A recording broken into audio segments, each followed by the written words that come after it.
हर व्यक्तियों के चेहरे अलग अलग होते हैं, इसलिए इस दुनिया में किसी भी व्यक्ति के ऊपर भरोसा बिल्कुल भी नहीं करना चाहिए। यहां कोई अपना नहीं होता। कैसे लोगों के विचार दिमाग से निकालकर खुद को बुद्धिमान बनाकर सफलता हासिल की जा सकती है, इस विषय पर आज की प्रसिद्ध भिक्षु की कहानी मैं आपको सुनाऊंगा।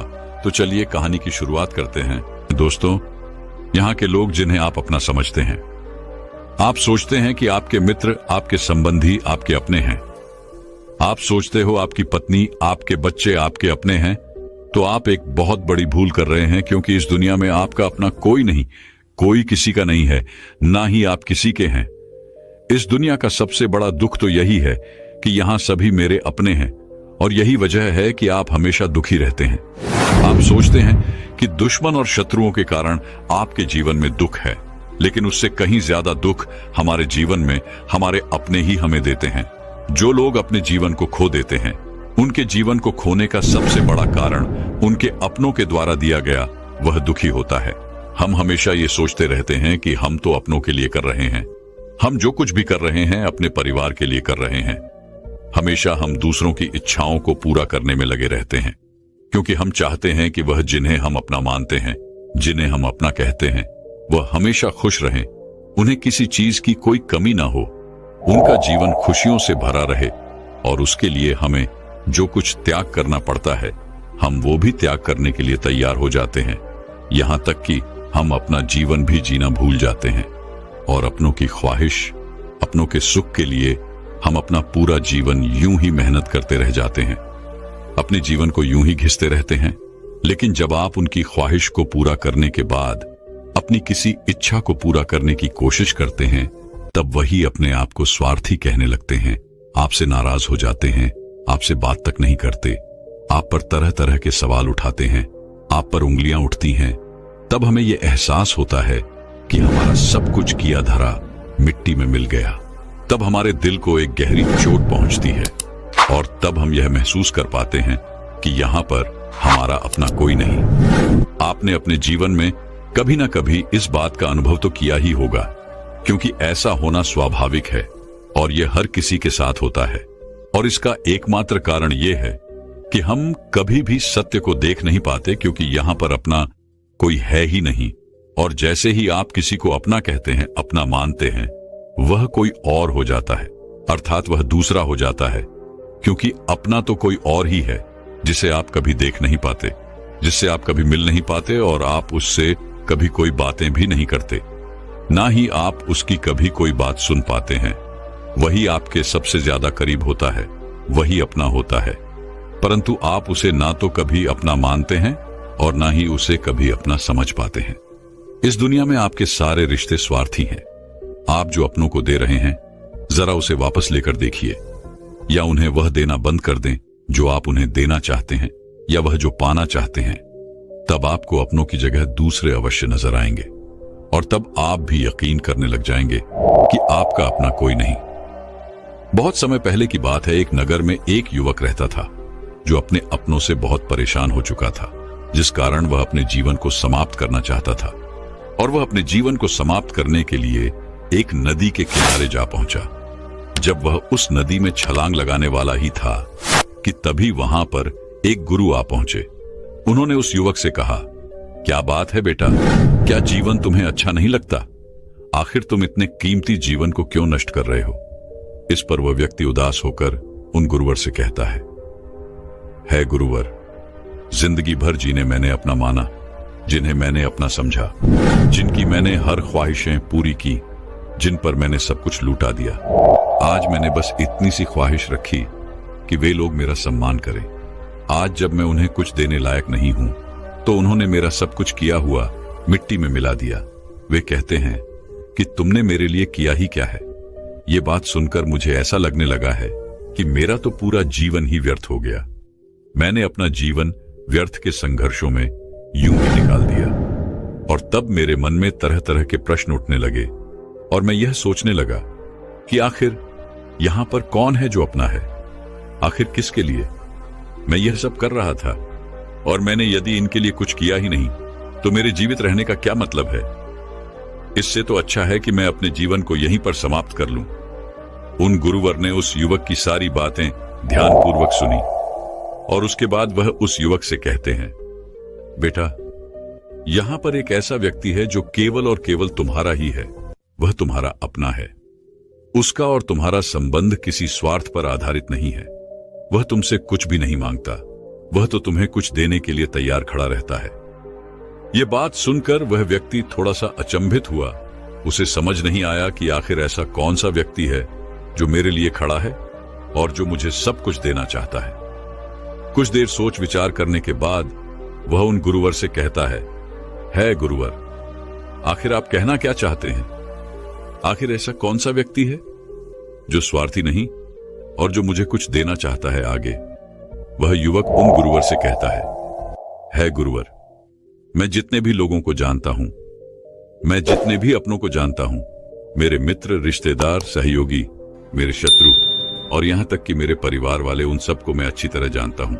उन सभी में जो मेरे खास है, जो मेरे अपने हैं, उन्हें भी मैं अच्छी तरह से जानता हूं। पर उनमें से तो ऐसा कोई नहीं है जैसा कि आप मुझे बता रहे हैं। इस पर वह गुरु व उस युवक से कहते हैं, बेटा, तुम उसे नहीं जानते, लेकिन वही तुम्हारा अपना है जो तुम्हें हमेशा कुछ ना कुछ देता ही आया है। पर तुमने ना तो कभी उसे देखा और ना ही कभी उसकी कोई बात सुनी। इस पर वह व्यक्ति बहुत आश्चर्यचकित रह गया। उसे समझ नहीं आ रहा था कि आखिर वह कौन है जिसे वह नहीं जानता, जिसकी वो बात नहीं सुनता। तभी वो गुरुवर से कहता है गुरुवर, आखिर ऐसा कौन सा व्यक्ति है? कृपया करके मुझे बताएं। मैं उससे मिलना चाहता हूं। मैं उसकी बातें सुनना चाहता हूं। मैं भी तो देखूं आखिर वह कौन है जो मेरा अपना है और जिससे मैं मिल नहीं पाया। इस पर वह गुरुवर उस व्यक्ति को एक गुफा की ओर ले जाते हैं। वह गुफा बहुत ही बड़ी थी और भीतर घना अंधेरा था। वे गुरुवर उस व्यक्ति को गुफा के अंदर ले जाते हैं और उसे उस गुफा में बैठाकर वह तुरंत ही गुफा के बाहर चले आते हैं और गुफा का मुख बंद कर देते हैं।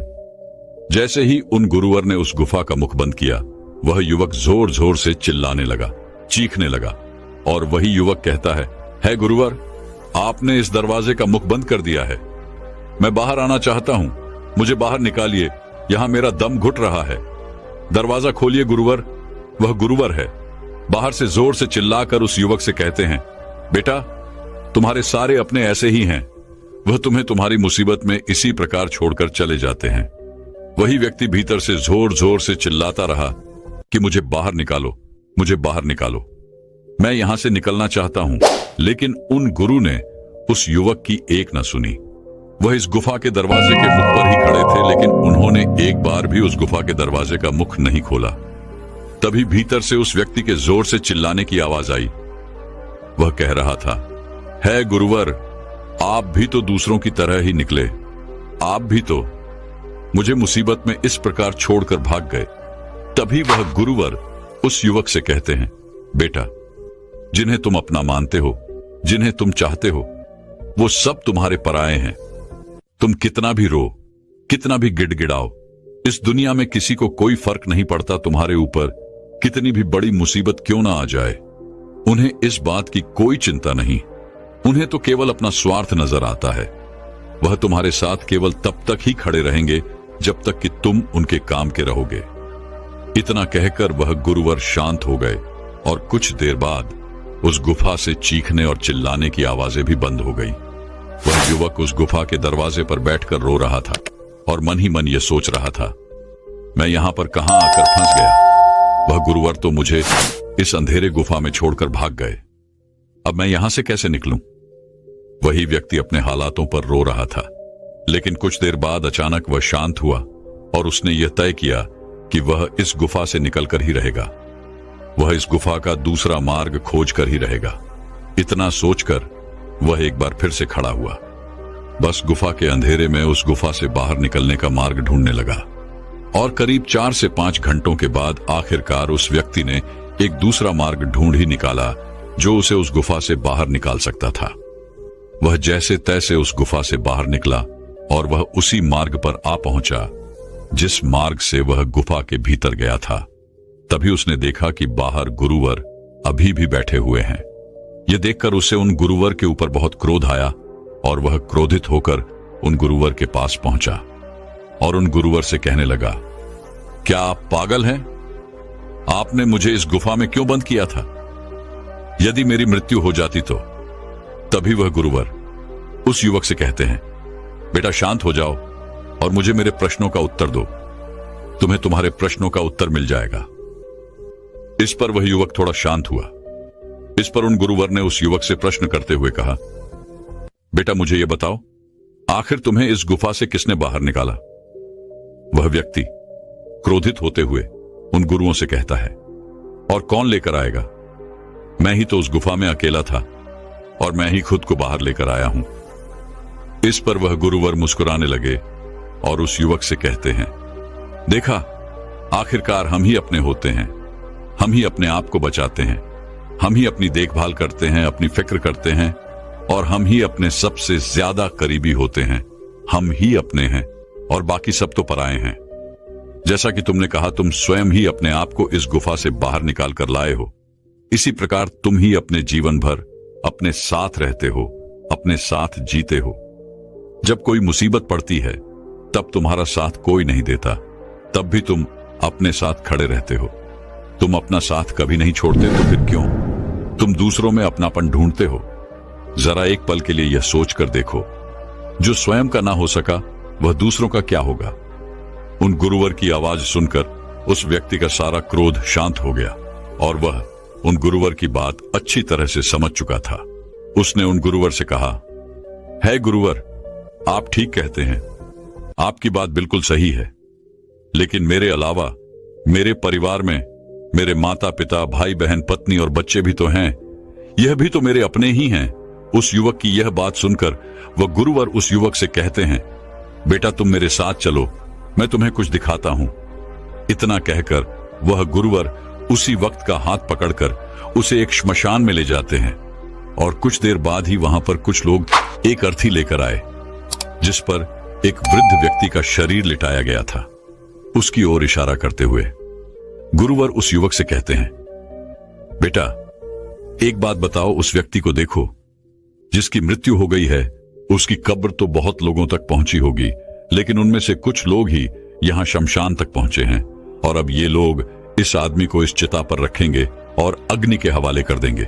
और इस व्यक्ति के कुछ अपने भी तुम्हें यहां पर अवश्य देखने को मिलेंगे। कुछ इसके मित्र होंगे, कुछ इसके परिवार वाले, तो कुछ इसके बच्चे भी होंगे। कुछ की आंखों में तुम्हें आंसू नजर आएंगे, तो कुछ बिना आंसू के तुम्हें ज्ञान बांटते नजर आएंगे।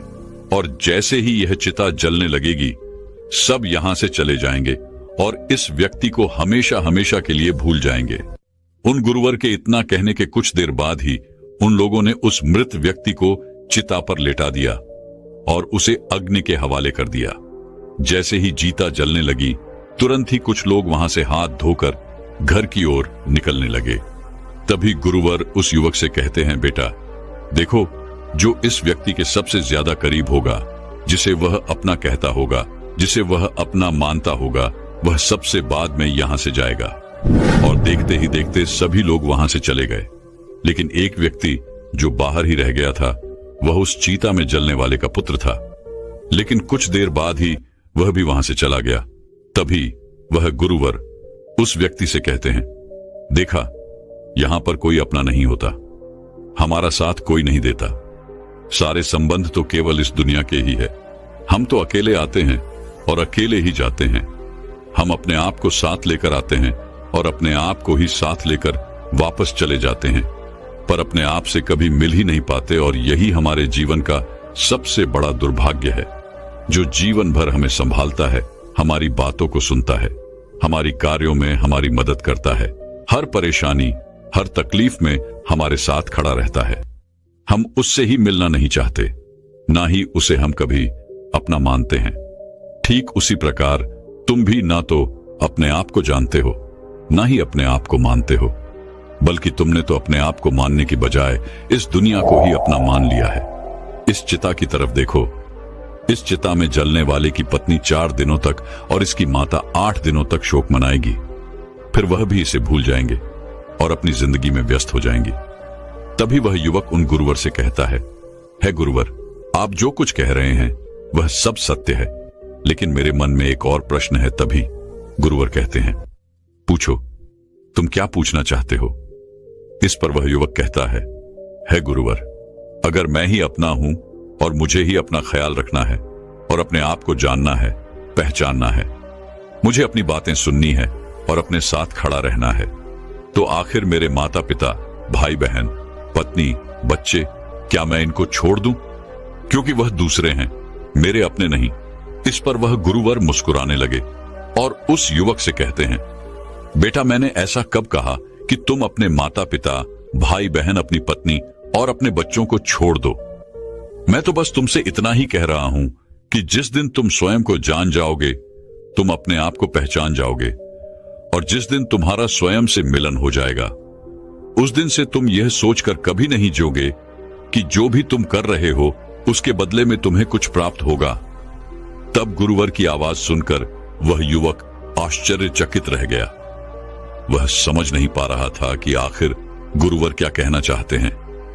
तभी वह युवक उन गुरुवर से कहता है गुरुवर, एक तरफ तो आप कह रहे हैं कि वो सारे तुम्हारे अपने नहीं, और दूसरी तरफ आप यह भी कह रहे हैं कि उन्हें ना छोड़ो। आखिर मैं आपकी बात समझ नहीं पा रहा, आप कहना क्या चाहते हैं? इसका जवाब देते हुए वह गुरुवर उस युवक से कहते हैं, बेटा, जिस दिन तुम्हारा तुमसे मिलन हो जाएगा, उस दिन के बाद से तुम किसी दूसरे के लिए दुखी नहीं रहोगे, क्योंकि तब तुम उनके लिए जो भी करोगे केवल यह सोचकर नहीं करोगे कि भविष्य में तुम्हें कुछ मिलेगा। जैसे कि अभी कुछ देर पहले तुम यही सोचकर तो रो रहे थे कि तुमने उनके लिए जो कुछ भी किया है उसके बदले तुमने आज तक उनसे कुछ नहीं मांगा। बस तुम तो उनसे केवल थोड़ा सा सम्मान चाहते हो, लेकिन वह तुम्हें सम्मान नहीं दे रहे और यह भावना तुम्हें दुख पहुंचा रही है। लेकिन जब तुम स्वयं को जान जाओगे तो तुम्हारे भीतर से यह भावना भी चली जाएगी, और तब तुम किसी से ना कोई आशा रखोगे और ना ही तुम्हारी आशाएं टूटेगी और ना ही तुम्हें कभी दुख पहुंचेगा। जिसे भी तुम अपना कहते हो वह सब तुमसे अपने स्वार्थ के लिए जुड़े हुए हैं, और जो कुछ भी तुम उनके लिए कर रहे हो उसमें भी तुम्हारा स्वार्थ छुपा हुआ है, क्योंकि जो कुछ भी तुम उनके लिए कर रहे हो उसके बदले में तुम भी तो उनसे कुछ चाहते हो, और अगर उन्होंने तुम्हें वो कुछ नहीं दिया जो तुम चाहते हो तो तुम्हारे भीतर तुरंत प्रश्नों के सैलाब उठने लगते हैं। तुम ये सोचने लग जाते हो कि मैंने तो उनके लिए इतना कुछ किया, लेकिन वह मेरे लिए कुछ नहीं करना चाहते, वह मुझे कुछ नहीं देना चाहते। इसीलिए इस दुनिया में अगर कोई हमारा है तो वह हम खुद ही हैं, हम ही अपने हैं और हम ही अपने साथ हमेशा रहते हैं।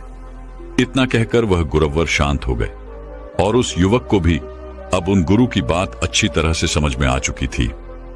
उस युवक ने उन गुरुवर को प्रणाम किया और वापस अपने घर लौट गया। अब से वह अपने परिवार के साथ हंसी खुशी रहता। वह अपने परिवार के लिए सब कुछ करता, परंतु कोई आशा नहीं रखता कि बदले में उसे भी कुछ वापस मिलेगा, बल्कि वह तो अपने साथ मस्त रहता, खुश रहता, और अब उसे किसी बात की कोई चिंता नहीं थी, ना ही किसी बात का कोई दुख था। लेकिन दोस्तों, हम इसे अधिकांश लोग जानबूझकर खुश नहीं रहना चाहते। हम तो केवल दूसरों को यह एहसास दिलाने में लगे रहते हैं कि केवल तुम्हारी वजह से आज मुझे इतना बड़ा दुख है, मैं परेशान हूं, मैं चिंतित हूं। हम उन्हें ये एहसास दिलाने में लगे रहते हैं कि हमने तुम्हारे लिए बहुत कुछ किया है, लेकिन तुमने हमारे लिए कुछ भी नहीं किया। जिन्हें हम अपना मानते हैं, हम उन्हें कैद करने में लग जाते हैं। हम चाहते हैं कि हम जैसा चाहें वो वैसा ही करे, और यही हमारी समस्या का सबसे बड़ा कारण है। यही हमारे दुख का सबसे बड़ा कारण है, और हमें इसी में मजा भी आता है। इसलिए हम इसे छोड़ना नहीं चाहते। हम दूसरों को अपनी मुट्ठी में रखना चाहते हैं। हम चाहते हैं कि जो कोई भी हमारे साथ है, जो कोई भी हमारा अपना है, वह केवल और केवल हमारी बात माने, वह केवल और केवल हमारा सम्मान करे। लेकिन वास्तविकता में ऐसा कुछ भी नहीं होता, बल्कि आप अपने लिए ही दुखों का सागर बना लेते हैं और उसी दुख में आप डूबते चले जाते हैं। इस दुनिया का खेल ही कुछ निराला है। हम अपने आप को भूलकर इस दुनिया में अपनों को ढूंढते रह जाते हैं, लेकिन हम उनसे कभी मिल नहीं पाते, क्योंकि केवल हम ही अपने हैं और हम अपने आप को जानना नहीं चाहते। हम अपने आप को पहचानना नहीं चाहते। तो दर्शकों, चलिए अब बोलते वक्त शर्माना कैसे बंद करें, इस विषय पर अगली रोचक कहानी की शुरुआत करते हैं। दोस्तों, बहुत समय पहले की बात है, किसी नगरी में एक युवक रहा करता था। वह युवक बहुत ही शर्मिला था। वह इतना शर्मिला था कि जब भी उसके सामने कोई नया व्यक्ति आ खड़ा होता तो उससे बात तक नहीं करता था। यहां तक कि जिन्हें वो जानता था, पहचानता था, उनसे भी बात करने में उसे बहुत शर्म आया करती थी। वह उनसे भी ठीक से बात नहीं कर पाता था और अपनी इस समस्या के कारण वह खुद ही बहुत परेशान रहता था, क्योंकि वह अपने जीवन में कुछ कर ही नहीं पा रहा था। धीरे धीरे समय बीतता गया और समय बीतने के साथ साथ उस युवक की शर्माने की आदत भी बढ़ती चली गई, जिस कारण वह अत्यधिक निराश रहने लगा, परेशान रहने लगा, चिंतित रहने लगा। उसे यह समझ नहीं आ रहा था कि वह अपनी इस समस्या से किस तरह से छुटकारा पाए। उसके घर वाले भी अब उसकी इस समस्या को लेकर बहुत चिंतित रहने लगे थे। वे सोचते थे कि इसका क्या होगा, यह अपने जीवन में कुछ कर पाएगा भी या नहीं। जब भी वह कहीं पर काम के लिए जाता तो लोग उसके इस सीधेपन का फायदा उठाते, उसे परेशान करते। वह कुछ ज्यादा कह नहीं पाता था, जिस कारण उसे कोई कुछ भी कह देता और वहां से चला जाता। इन्हीं सब कारणों की वजह से उसका मन कहीं भी किसी भी काम में नहीं लगता। वह हर काम को कुछ ही दिनों में छोड़ दिया करता। उसके मन में बहुत कुछ चल रहा था। उसके मन में विचारों के तूफान उठ रहे थे। वो सबसे बहुत कुछ कहना चाहता था, लेकिन अपनी इस आदत के कारण वो किसी से कुछ नहीं कह पा रहा था। वह अंदर ही अंदर घुटता जा रहा था। सारे विचार, सारी बातें उसके मन में ही दबी पड़ी थीं, लेकिन कभी भी वो किसी से भी अपने मन की बात नहीं बताता था। जब वो छोटा सा बच्चा था तब उसे लोग बहुत पसंद करते थे। उसकी इस आदत को भी लोग सराहते थे, लेकिन इसी आदत की वजह से जब वह बड़ा हो गया, युवा हो गया, तो इसी आदत के कारण उसे अपना जीवन जीने में भी अत्यधिक परेशानियां उठानी पड़ रही थी। और वह युवक भी अपनी इस एक गलती के कारण बहुत परेशान रहता। अपने इस एक आदत से वह छुटकारा पाना चाहता था। वह चाहता था कि वह लोगों से अपने मन की बात खुलकर कह पाए। वो जो कुछ करना चाहता है, जो कुछ कहना चाहता है, वो सबसे वो खुलकर कह सके, कर सके। लेकिन जब भी कोई दूसरा उसके सामने आता तो उसकी जुबान मानो खुलती ही नहीं। यहां तक कि वह अपने माता पिता के सामने भी ठीक से बात नहीं कर पाता था। केवल उसके कुछ मित्र थे जिनसे वह अपने मन की बात कर पाता था। जब भी वह किसी बात का जवाब देता तो लोग उसकी हंसी उड़ाते, उसका मजाक बनाते। लोग कहते कि अब तेरे मुंह में भी जबान आ गई है। यह समस्या दिन ब दिन बढ़ती चली जा रही थी और इस समस्या के कारण अब उसके पिता भी अत्यधिक चिंतित रहने लगे थे। वह चाहते थे कि उनका बेटा भी दूसरों के सामने अपने मन की बात रख सके, लेकिन एक दिन जब वह अपने उस बेटे को दूसरों के सामने शर्मिंदा होता हुआ देख रहे थे, तभी उन्हें बहुत क्रोध आया और वो अपने बेटे को खरी खोटी सुनाने लगे। उन्होंने उसे इतना डांट दिया कि वह युवा लड़का अत्यधिक क्रोधित हो गया और वहां से बिना कुछ कहे वह वहां से चला गया। शाम हो चुकी थी और अब तक उनका बेटा घर नहीं लौटा था। माता और पिता दोनों बड़े ही चिंतित थे। वह अपने बेटे को वापस घर पर देखना चाहते थे, लेकिन वह युवा लड़का तो भागते भागते पहाड़ की चोटी पर जा पहुंचा था। वह वहां से नीचे की ओर झांक रहा था और ईश्वर से कह रहा था, हे भगवान, आपने मुझे ऐसा क्यों बनाया? लोग मेरा मजाक उड़ाते हैं, लोग मेरा हंसी उड़ाते हैं, जब मैं इस दुनिया में अपने मन की बात रख ही नहीं सकता, मैं किसी से कुछ कह ही नहीं सकता, तो फिर मैं इस जीवन को जीकर क्या करूंगा? जब भी मैं किसी से कुछ कहने की कोशिश करता हूं तो लोग मेरा मजाक बनाते हैं, मेरी हंसी उड़ाते हैं, यहां तक कि वो मुझसे कुछ भी कहकर चले जाते हैं और मैं उनका जवाब नहीं दे पाता। ऐसा जीवन जीकर मुझे क्या मिलेगा? इसलिए मैं तेरे पास आ रहा हूं। इतना कहकर जैसे ही वह युवक कूदने की तैयारी कर रहा था कि तभी पीछे से एक आवाज सुनाई पड़ी, बेटा, जान देना तो बहुत आसान है, लेकिन इस जान को तुम वापस नहीं पा सकोगे। जैसे ही यह आवाज उसके कानों में पड़ी, वह पीछे मुड़कर देखने लगा। उसने जैसे ही पीछे मुड़कर देखा, उसने पाया कि एक बौद्ध भिक्षु उसके पीछे खड़े हैं। उन्हें देखकर वो डर सा गया और अपने कदम पीछे खींच लिए और चुपचाप वहां पर खड़ा रह गया। अपनी आदत के कारण वह उनसे कुछ कह नहीं पा रहा था। तभी वह बौद्ध भिक्षु उस युवक से कहते हैं, बेटा, क्या बात है? आखिर तुम यहां पर क्या कर रहे हो और तुम अपने इस जीवन को क्यों समाप्त करना चाहते हो? ये अनमोल जीवन बहुत कम लोगों को नसीब होता है और तुम्हें यह जीवन खराब लगता है। इस पर वह युवक कहता है, नहीं नहीं, कुछ नहीं, मैं तो बस यहां पर खड़ा होकर देख रहा था। तभी वह बौद्ध भिक्षु उसी वक्त से कहते हैं, बेटा, मैं जानता हूं कि तुम यहां पर क्या करने आए थे। तुम मुझसे कुछ नहीं छुपा सकते, लेकिन मैं चाहता हूं कि तुम अपनी समस्या मुझसे खुद बताओ, तभी मैं उसका समाधान तुम्हें बता पाऊंगा। यदि तुम चाहते हो कि कोई तुम्हारी मदद करे, तो उसके लिए पहले तुम्हें ही आगे बढ़ना। यदि तुम चाहते हो कि मैं तुम्हारी समस्या का समाधान करूं, तो तुम्हें मुझे अपनी समस्या बतानी होगी, अन्यथा मैं कुछ नहीं कर सकूंगा। उन बौद्ध भिक्षु की यह बात सुनकर वह युवक कहता है, नहीं नहीं, कोई बात नहीं है, मैं ठीक हूं, मैं सच कह रहा हूं।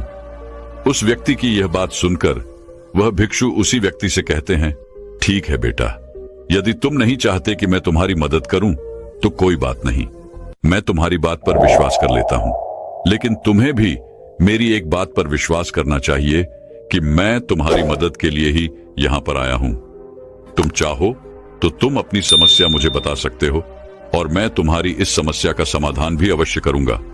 इसका जवाब देते हुए युवक उन भिक्षु से कहता है, नहीं नहीं, मैं ठीक हूं, मैं सच कह रहा हूं, आप जाइए। इस पर वह बौद्ध भिक्षु उस युवक से कहते हैं, ठीक है बेटा, यदि तुम चाहते हो कि मैं यहां से चला जाऊं, तो मैं यहां से चला जाता हूं। लेकिन मेरी एक बात याद रखना, मेरे जाने के बाद मैं तुम्हारी कोई मदद नहीं कर पाऊंगा और हो सकता है कि तुम्हारी मदद के लिए कोई और आगे भी ना आए। इतना कहकर वह भिक्षु पीछे की ओर मुड़े और अपने मार्ग में आगे बढ़ने लगे। वह युवक वहीं पर खड़ा होकर यह सब देख रहा था। जैसे ही वह कुछ दूर पहुंचे, तभी उस युवक ने जोर से आवाज लगाई, हे गुरुदेव, मेरी समस्या बहुत बड़ी है, क्या आप उसका समाधान कर सकेंगे? क्या आप मुझे उसका समाधान दे सकेंगे? यह सुनकर वह भिक्षु वहीं पर खड़े हो गए। पीछे मुड़कर उन्होंने उस युवक की बात का जवाब देते हुए कहा, बेटा, इस दुनिया में कोई भी ऐसी समस्या नहीं है जिसका कोई समाधान ना हो। यदि तुम मुझे अपनी समस्या बताओगे तो मैं उसका समाधान अवश्य करूंगा। तभी वह युवक उन बौद्ध भिक्षु से अपनी समस्या बताते हुए कहता है, हे गुरुवर, मेरी एक बहुत बड़ी समस्या है कि मैं शर्मिला हूं, जिस कारण मैं किसी से कोई बात नहीं कर पाता, यहां तक कि मैं अपने मन की बात भी किसी को नहीं बता पाता। जब भी मैं किसी से बात करने की कोशिश करता हूं तो लोग मेरा मजाक उड़ाते हैं, मेरी हंसी उड़ाते हैं। जब भी मुझे कोई खरी खोटी सुनाता है, उल्टी सीधी बातें करता है, तो मैं उनका जवाब नहीं दे पाता। मैं लोगों की तरह चालाक बनना चाहता हूं, लोगों की तरह बातों का जवाब देना चाहता हूं, अपने मन की बात करना चाहता हूं। मैं इस दुनिया के साथ कदम से कदम मिलाकर आगे बढ़ना चाहता हूं। क्या इसका कोई समाधान है? उन भिक्षु ने उस युवक की सारी बातें ध्यानपूर्वक सुनी और फिर जवाब देते हुए वे कहते हैं, बेटा, जरूरत से ज्यादा शर्मीला होना, इसका अर्थ यह है कि तुम्हारे अंदर कोई डर है जिसे तुम पहचान नहीं पा रहे, जिस कारण तुम उसका समाधान करने में भी असमर्थ हो। शर्म करना अलग बात है और डरना अलग। जब हमारे भीतर डर होता है, तब हम कहीं भी, किसी से भी, कोई भी बात नहीं कर सकते। हमें चारों तरफ केवल डर ही नजर आता है और हम हर जगह सिर्फ डरते ही रहते हैं, लेकिन इसे शर्माना नहीं कहते। आगे वह भिक्षु वह युवक से कहते हैं, बेटा, तुम सबसे अधिक किससे शर्माते हो? वह युवक इसका जवाब देते हुए कहता है, हे गुरुवर, मुझे अपने पिता से बात करने में बहुत शर्म आती है। तभी वह भिक्षु उस युवक से कहते हैं, अच्छा, तो यह बताओ, जब तुम अपने पिता से बात कर रहे होते हो या फिर बात करने का प्रयास करते हो, तो तुम्हारे मन में कैसे ख्याल उत्पन्न होते हैं? वह युवा इसका जवाब देते हुए कहता है, हे गुरुवर, जब भी मैं अपने पिता से बात करने का प्रयास करता हूं, तो मुझे ऐसा प्रतीत होता है कि मानो मेरे पिता अभी मुझे डांट देंगे, मुझ पर क्रोध करेंगे, तो हम उससे नाराज हो जाएंगे और कहीं ना कहीं मुझे यह भी लगता है कि मैं कुछ गलत बात ही करूंगा।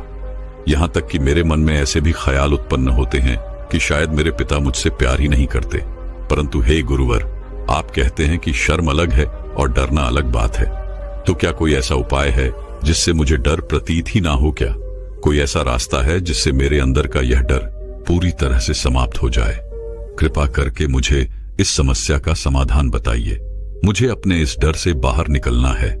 मुझे लोगों की तरह अपने इस जीवन को खुल के जीना है। उसकी ये सारी बातें सुनकर भिक्षु उसी व्यक्ति से कहते हैं, जाओ और अपने पिता से कहो कि मुझे कुछ काम करना है और उसके लिए मुझे आपसे कुछ धन चाहिए। यदि तुम उनसे धन मांगने में कामयाब हो गए तो मैं तुम्हें तुम्हारी समस्या का समाधान अवश्य बताऊंगा। वह युवक काफी घबरा गया। उसने उन गुरुवर से कहा, हे गुरुवर, मुझे यह कार्य न दीजिए। मैं अपने पिता से बहुत डरता हूं। मैं उनसे कुछ नहीं कह पाता। उनके सामने तो मेरी बोलती तक बंद हो जाती है। मैं उनसे धन भला कैसे मांगूंगा। यह बात सुनकर वह बौद्ध भिक्षु उस युवक से कहते हैं, तब तो तुम्हारी समस्या का कोई भी समाधान नहीं है और ना ही तुम कभी भी अपने जीवन को खुलकर जी पाओगे। यह बात सुनकर वह युवक उन भिक्षु से कहता है, हे गुरुवर, ऐसा ना कहे, कृपया करके मुझे कोई और कार्य बताइए।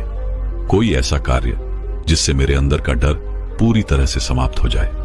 कोई ऐसा समाधान बताइए। इसका जवाब देते हुए वो भिक्षु उस युवक से कहते हैं, बेटा, यदि तुम्हें अपने अंदर के डर को समाप्त करना है तो पहले तुम्हें मेरा यह कार्य करना होगा जो मैंने तुम्हें कहा है। वह घबराकर काफी देर सोच विचार करने के बाद उन गुरुवर से कहता है, ठीक है, यदि आप चाहते हैं कि मैं इस कार्य को करूं तो मैं इसे करने का पूरा प्रयास करूंगा। इतना कहकर वह युवक अपने घर लौट जाता है। उसे देखकर उसके माता पिता बहुत खुश हो जाते हैं और वह युवक अपने पिता से डरते डरते कहता है, पिताजी, मुझे आपसे कुछ बात कहनी है। इस पर उसके पिता कहते हैं, बोलो, क्या बात है। वह युवक आगे कहता है, पिताजी, मैं कुछ काम करना चाहता हूं और उसके लिए मुझे आपसे कुछ धन चाहिए। क्या आप मुझे कुछ धन दे सकते हैं? इतना सुनकर उस युवक के पिता ने उस युवक की तरफ ध्यान से देखा। काफी दिन देखने के बाद वह खुशी से झूम उठे और तुरंत ही उन्होंने कुछ धन अपने पुत्र के हाथों पर रख दिया और कहने लगे, बेटा, क्या इतना धन काफी है कि तुम्हें और चाहिए?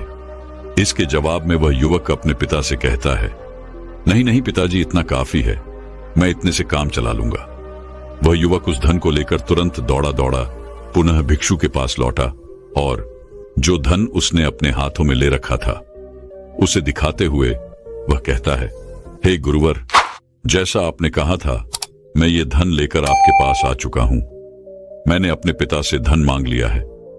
अब मुझे आप मेरी समस्या का समाधान बताइए। तभी वह भिक्षु उस युवक से कहते हैं, अरे इतनी जल्दी क्या है, अभी तो तुम्हें मेरे लिए एक और काम करना है, तभी मैं तुम्हें तुम्हारी समस्या का समाधान बताऊंगा और यदि तुम मेरे लिए इस कार्य को नहीं पूरा कर सके तो मैं तुम्हें कभी भी तुम्हारी समस्या का समाधान नहीं बताने वाला। तभी वह युवक उन भिक्षु से कहता है, हे गुरुवर, अभी तो मैंने आपके लिए एक काम किया है, अभी आप मुझे एक और काम करने के लिए कह रहे हैं। तभी वह भिक्षु उसी वक्त से कहते हैं, हाँ, तुम्हें मेरे लिए एक और काम करना ही होगा। वह युवक एक बार फिर से काफी सोच विचार कर उन बौद्ध भिक्षु से कहता है, अच्छा ठीक है, बताइए अब मुझे क्या करना है। इसके जवाब में वह बौद्ध भिक्षु उस युवक से कहते हैं, जाओ और यह धन जो तुमने अपने पिता से मांग कर लाया है उस धन को वापस अपने पिता को लौटा दो और साथ साथ यह भी कहना कि पिताजी, मैं अभी काम नहीं करना चाहता, लेकिन जब समय आएगा तो मैं आपसे यह धन वापस ले लूंगा और उससे अपना काम पूरा करूंगा। यह बात सुनकर वह युवक एक बार फिर से ऊपर से नीचे तक पूरी तरह से कांप गया। वह कहने लगा, हे गुरुवर, आप मुझे कोई और काम सौंप दीजिए, मैं उसे जरूर करूंगा। लेकिन अब यदि मैं यह धन लेकर उनके पास वापस गया तो वह मार मार कर मेरी खाल खींच लेंगे। उनका क्रोध आपने अभी तक देखा नहीं है, इसलिए हे गुरुवर, कृपया करके मुझे कोई और काम दे दीजिए, मैं वो आपके लिए अवश्य कर दूंगा। तभी वह भिक्षु उस युवक से कहते हैं, बेटा, जो काम मैंने तुम्हें सौंपा है तुम्हें उसी कार्य को पूरा करना होगा, अन्यथा तुम्हारी समस्या का समाधान मैं तुम्हें नहीं बताने वाला। काफी देर सोच विचार करने के बाद वह उन भिक्षु से कहता है, ठीक है गुरु, मैं वापस आता हूं और यह धन लौटाकर मैं अभी आता हूं। वह तुरंत दौड़ा दौड़ा अपने पिता के पास वापस लौटा। उसने अपने पिता से कहा, पिताजी, मैं यह धन अभी नहीं लेना चाहता, अभी यह धन आप मुझसे वापस ले लीजिए।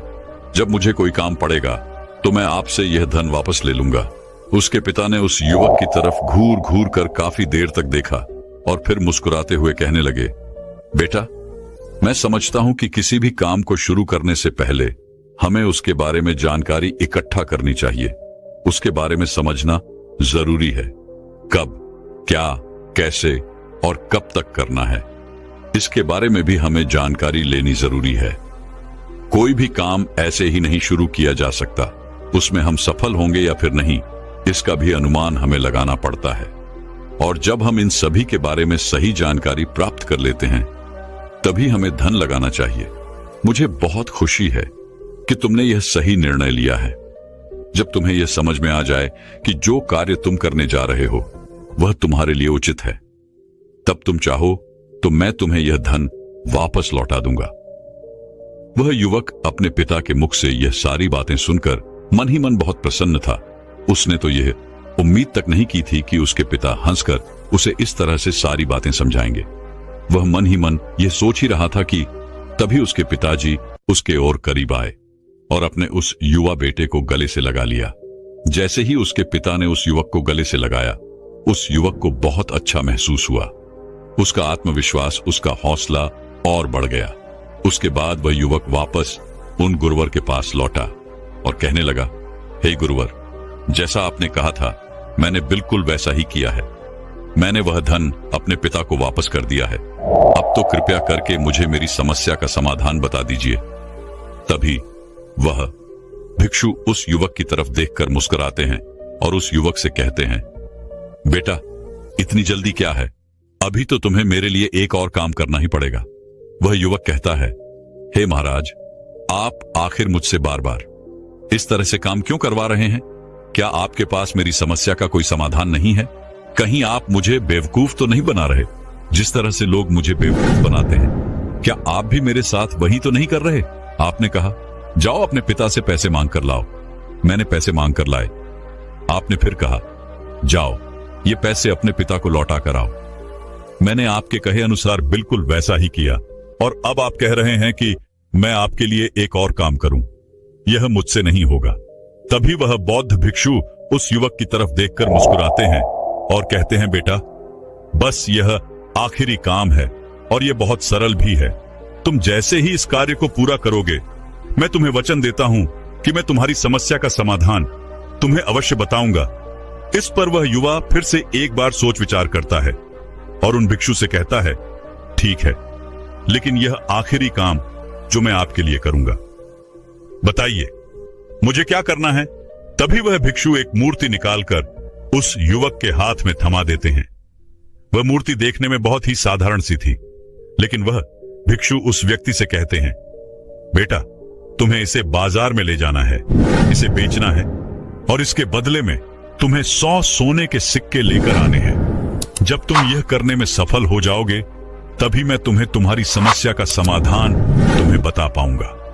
वह युवक उस मूर्ति को अपने हाथ में लेकर बड़ी ही गौर से देखता है और उन भिक्षु से कहता है, हे गुरुवर, तो बड़ी ही साधारण सी मूर्ति लग रही है, मानो मिट्टी की बनाई गई हो। इसके लिए भला 100 सोने के सिक्के मुझे कौन देगा? कहीं आपका माथा फिर तो नहीं गया है? इसके 1 या 2 सोने के सिक्के मिल जाएं, वो ही बहुत है, लेकिन इसके लिए 100 सोने के सिक्के कोई नहीं देगा। तभी वह बहुत भिक्षु उस युवक से कहते हैं, बेटा, मैंने जो तुम्हें काम सौंपा है, यदि तुम उसे पूरा करोगे तभी तुम्हें तुम्हारी समस्या का समाधान मिल पाएगा। अन्यथा तुम चाहो तो अपने घर लौट सकते हो, फिर से वही अपने पुराने जीवन में, जहां लोग तुम्हारा मजाक बनाते हैं, लोग तुम्हें डराते हैं, सताते हैं। वह युवक उन भिक्षु की यह बात सुनकर मन ही मन यह विचार करता है कि मुझे तो मेरी समस्या का समाधान किसी भी हालत में चाहिए, जिस कारण वह उस मूर्ति को उठाकर बाजार की ओर चल पड़ता है। बाजार पहुंचकर वह एक जगह चुपचाप उस मूर्ति को लेकर खड़ा हो जाता है और इंतजार करने लगता है कि कोई आएगा और उससे उस मूर्ति के बारे में पूछेगा और तब वह उस मूर्ति के लिए 100 सोने के सिक्के की मांग करेगा। देखते ही देखते काफी समय बीत गया, लेकिन अभी तक उसके पास कोई भी व्यक्ति नहीं आया था। उसने आसपास देखा तो लोग चिल्ला चिल्ला कर अपने सामानों को बेच रहे थे। वे जोर जोर से आवाज लगा रहे थे। उसने भी सोचा यदि मुझे अपनी इस मूर्ति को बेचना है तो मुझे भी जोर जोर से आवाज लगानी होगी। उस युवक ने चिल्लाना शुरू किया, लेकिन वह इतनी जोर से नहीं चिल्ला पा रहा था। उसकी आवाज उसे खुद तक सुनाई नहीं पड़ रही थी। तो भला उसकी आवाज को दूसरे कैसे सुनते, जिस कारण उस व्यक्ति के पास उस मूर्ति को खरीदने के लिए कोई नहीं आ रहा था। धीरे धीरे शाम का समय हो चुका था और उस व्यक्ति को यह डर था कि कहीं वह भिक्षु वहां से कहीं चला न जाए, अन्यथा उसे उसकी समस्या का समाधान कौन देगा। यह सोचकर उसने जोर जोर से आवाज लगानी शुरू की कि 100 सोने के सिक्के में यह मूर्ति ले लो। उसकी आवाज सुनकर लोग उसके पास आने लगे और उसे यह सवाल करने लगे कि इस मूर्ति में ऐसा क्या है जो तुम इसके 100 सोने के सिक्के मांग रहे हो। इसके अंदर ऐसा कुछ तो खास होगा ही। वही हुआ। काफी देर सोच विचार कर उस युवक से कहता है, नहीं नहीं, मुझे कुछ नहीं पता, मैं तो बस ये मूर्ति यहां पर बेचने आया हूं। तभी उसमें से एक युवक उस युवक से कहता है, अगर ऐसी बात है तो इस मूर्ति को कोई नहीं खरीदने वाला। आखिर इस मूर्ति में ऐसा क्या खास है जिसके लिए तुम 100 सोने की सिक्के की मांग कर रहे हो, या तो तुम्हें बताना ही पड़ेगा। धीरे धीरे कई लोग उस व्यक्ति के पास आए और सभी ने बस एक ही सवाल किया कि आखिर इस मूर्ति में ऐसा क्या खास है, ऐसी क्या बात है जिसके लिए तुम 100 सोने के सिक्के की मांग कर रहे हो। उसी युवक ने कईयों से बातचीत की, उन्हें समझाने की कोशिश की, कई प्रयत्न किए, लेकिन कोई भी उस मूर्ति को 100 सोने के सिक्के देकर खरीदने के लिए तैयार नहीं था। वह निराश हो गया। उससे कुछ समझ नहीं आ रहा था कि वह क्या करे। तभी बाजार में उसने देखा कि कुछ लोग अपने सामानों की खासियत बता रहे हैं। उसे बेचने के लिए वह उसकी खास खास बातों के बारे में लोगों को समझा रहे हैं। यह देखकर उसने भी सोचा कि मुझे भी इस मूर्ति की कुछ खासियत लोगों को बतानी होगी। उसने फिर एक बार जोर जोर से आवाज लगानी शुरू की, समस्या का समाधान निकालने वाली मेरे गुरु की इकलौती मूर्ति, जो इस दुनिया में केवल एक ही है। जिसके पास भी यह मूर्ति होगी उसके घर में कोई समस्या नहीं होगी। यह मूर्ति उस समस्या का समाधान तुम्हें अवश्य बताएगी। यह सुनकर लोग उसके पास पहुंचने लगे। उन लोगों ने उस मूर्ति को ध्यान से देखना शुरू किया और उस युवक से कहने लगे, क्या सच में यह मूर्ति जिसके पास होगी उसके पास कोई समस्या नहीं होगी? क्या सच में यह सभी समस्याओं का समाधान करती है? इसका जवाब देते हुए वह युवा कहता है, हाँ हाँ, ये सभी समस्याओं का समाधान कर देती है। यदि आप इस मूर्ति को ले जाते हैं, आपके घर में कोई भी समस्या होगी तो उसका समाधान ये आपको अवश्य बताएगी। चाहे कोई भी समस्या हो, कैसी भी समस्या हो, कैसी भी परिस्थिति हो, आपको इसका समाधान अवश्य मिलेगा। इतना सुनने के बाद अब वह एक मूर्ति सबको चाहिए थी। उस मूर्ति के अब दाम लगने लगे। कोई उसे 200 सोने के सिक्के तो कोई 400, कोई 500, तो कोई 1000 तक सोने के सिक्के देने के लिए तैयार था। उस मूर्ति की कीमत लगातार बढ़ती जा रही थी। जैसे जैसे लोगों को पता चलता जा रहा था कि यह मूर्ति लोगों की समस्या का समाधान करती है, लोग उसे किसी भी कीमत पर खरीदने के लिए तैयार हो गए थे। अब वो युवक भी आत्मविश्वास के साथ और जोरों से चिल्ला रहा था, लोगों को उस मूर्ति के बारे में समझा रहा था, बता रहा था। अब उसके मन में कोई डर नहीं था। वह लोगों को उस मूर्ति के बारे में पूरे आत्मविश्वास के साथ, बेहिचक के साथ, बिना घबराए उस मूर्ति की खासियत बताने में लगा हुआ था, जिस कारण लोग उस पर भरोसा कर रहे थे और वह भरोसा लोगों की नजरों में नजर भी आ रहा था। जैसे जैसे अंधेरा होता गया, लेकिन लोगों की भीड़ मानो कम होने का नाम ही नहीं ले रही थी। लोग बड़ी तादाद में उस मूर्ति के बारे में जानना चाहते थे, उस मूर्ति को खरीदना चाहते थे। लेकिन तभी उस युवक ने जोर से आवाज लगाई कि मुझे क्षमा करें, यह मेरे गुरु की मूर्ति है और मैं इसे बेचना नहीं चाहता। इतना कहकर वह युवक उस मूर्ति को लेकर वापस खाली हाथ लौट आया और उन गुरु के पास पहुंचा और उन गुरु से कहने लगा, हे गुरुदेव, आपका बहुत बहुत धन्यवाद। इस मूर्ति ने मेरी समस्या का समाधान कर दिया। मुझे समझ में आ गया कि मेरी क्या समस्या थी। हालांकि मैं इसे बेचकर सोने के सिक्के तो आपके लिए नहीं ला पाया, लेकिन मुझे मेरी समस्या का समाधान अवश्य मिल गया। आपका बहुत बहुत धन्यवाद। इस बात को सुनकर वो भिक्षु कहते हैं, बेटा, मैंने तुम्हारी समस्या का समाधान नहीं किया है, तुमने तो खुद ही अपनी समस्या का समाधान किया। अपनी समस्या तुमने खुद ही सुलझाई है। तुम्हारे मन में हजारों सवाल थे। मैं यह करूंगा तो लोग क्या कहेंगे, मेरे बारे में क्या सोचेंगे। यदि मैं अपना मुंह खोलूंगा तो लोग मेरे ऊपर हंसेंगे। यदि मैंने मुंह खोला तो मैं कुछ गलत ही करूंगा। ऐसे कई सारे विचार तुम्हारे मन में थे, ऐसे कई सारे डर तुमने अपने मन में पाल रखे थे। लेकिन जब इस मूर्ति के बेचने के दौरान तुमने उन सैकड़ों लोगों का सामना किया, उनके सामने खुलकर अपनी बात रखी, उनके सामने खुलकर वो कहा जो तुम्हें कहना चाहिए था, तो तुम्हारे मन का डर खुद ब खुद समाप्त हो गया। जिसे तुम शर्माना कहते थे वह अपने आप ही तुम्हारे भीतर से कहीं गायब हो गया। और युवक अपने गुरु की यह बात सुनकर अपने गुरु से कहता है, हे गुरुवर, आप सही कहते हैं। आपने आज मेरे मन में वह विश्वास जगा दिया है जिससे मैं अब अपने जीवन में कुछ भी हासिल कर सकता हूं। आपका बहुत बहुत धन्यवाद। इतना कहकर वह युवक वापस अपने घर की ओर लौट गया।